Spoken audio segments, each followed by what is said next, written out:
Soyez gentils, mais soyez prudents.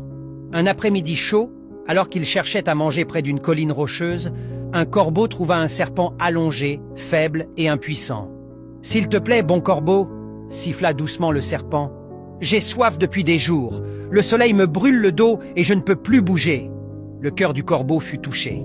Sans réfléchir, il s'envola jusqu'à la rivière, remplit son bec de quelques gouttes d'eau et revint encore et encore, jusqu'à ce que le serpent reprenne des forces. « Merci, gentil corbeau, » dit le serpent.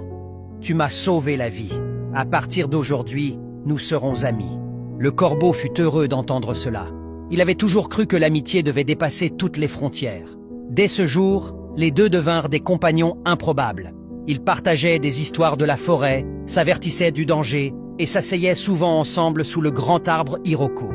Mais avec le temps, le cœur du serpent s'assombrit de jalousie.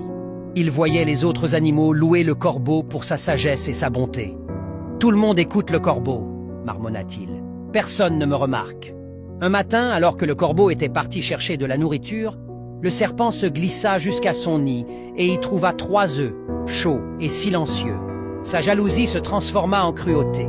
Avec un sourire méchant, il avala les œufs entiers, puis s'enfuit. Quand le corbeau revint et découvrit le nid vide, son cœur se brisa. « Qui pourrait faire une chose pareille ?» cria-t-il.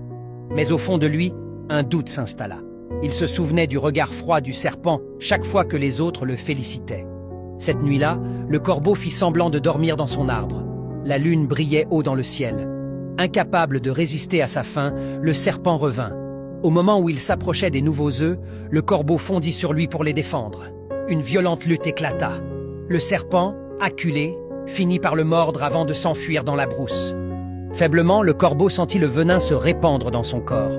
Il murmura « L'amitié construite sur le mensonge et la jalousie est pire que l'absence d'amitié elle-même. » Avant de mourir, il grava sur un morceau d'écorce ces derniers mots. « Soyez gentils, mais soyez prudents.